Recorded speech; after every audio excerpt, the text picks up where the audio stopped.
سلام دوستان، خوش اومد به کانال خودتون تخم مرغ. امروز میخوایم بریم با انواع غذاهای کرمان آشنا بشیم. قبل از که بریم لایک و ساب یادتون نره. وای آبگوشت کرمانی، آبگوشت متنجنه شمال رفسنجانه که بنده خود و لیباچیتی، گوشت گوسفندی، دنبه، سیب زمینی، سبزیجات معطر از جمله شنبلیل، ترخم و جعفری، برگه های میوه خشک مثل به هلو و زردآلو، پیاز، لیمو عمانی، گردو و زیره و گاهی خرما درست میشه. آبگوشت بزقرمه، این غذا رو با گوشت سردست ماهیچه پرچربی بزغاله یا گوسفند، پیاز، کشک، سیر کوبیده، سیر داغ، نخود نیمکوب و زعفران میپزن. آبگوشت زیره، گوشت آبگوشتی، پیاز، سیر، زیره، رب، نمک و فلفل و زردچوبه درست میشه. گوشت بادمجان و کشک، از کشک گوشت چرب با استخوان، خود لیمو سفید، سیب زمینی، پیاز، چغندر، خیار، نمک، فلفل، زردچوبه درست میشه.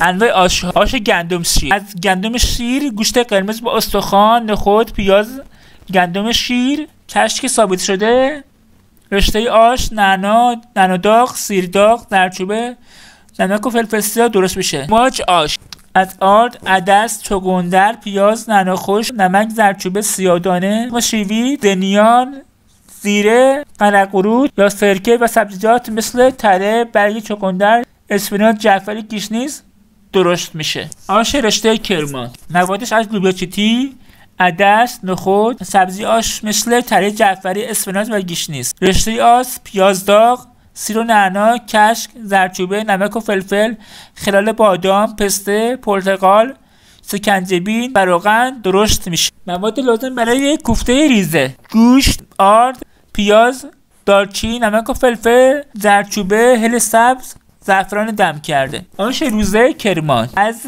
پوسکنده، نخود، لوبیا، عدس، سبزی مثل تره، جعفری، اسفناج، گیشنیز، سوید و چغندر درست میشه. خورش‌های کرمانی: خورش آلوچه، خودش از گوشت گوسفندی، لوبیا چیتی، رب، سبزی خشک مثل گیشنیز و جعفری، پیاز داغ، آلوچه خشک، آب لیموی تازه، روغن و ادویه درست میشه. خورش بهالو، موادش از گوشت خورشتی، پیاز، آب، به، روغن، آلو بخورا، شکر، آب لیمو، نمک و فلفل، زعفران دم کرده و روغن درست میشه. انواع پلو کرمانی: لپه پلو یا زیره پلو، از زیره سیاه یا مخلوط زیره سیاه و سبز درست میشه.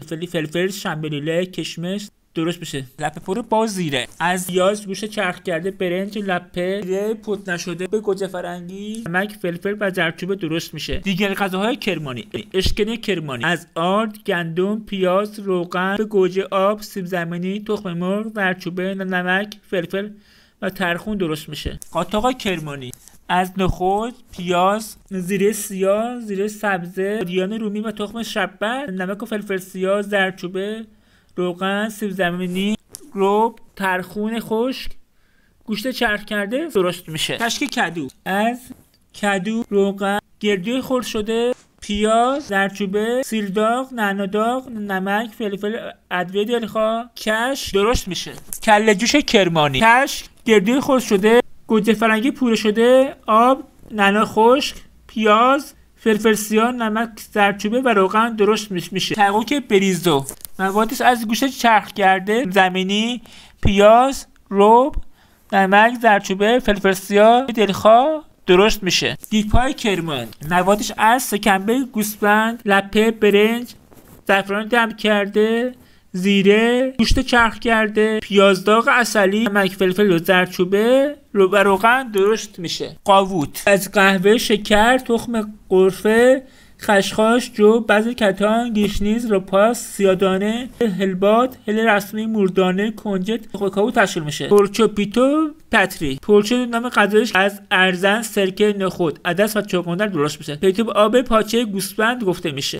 پتری هم نوعی نان لواش محلیه. کباب زرگری، هم کباب مایتابی اما پختش متفاوته. از گوشت چرخ کرده، پیاز، رب، گوجه فرنگی، سیب زمینی درست میشه. عدسه چغندر، از عدس، چغندر، برنج و گاهی بادمجان درست میشه. قاتق بنه نوعی پسته کوهیه، از دانه های بنه خرد شده، آب، رب انار، زردچوبه، آبقوره، پیاز درست میشه. دوستان چه همراهم بودید. لایک و فراموش نشه، کامنت هم بذارید. دوستتون داریم. تا ویدیو بعدی، بدرود.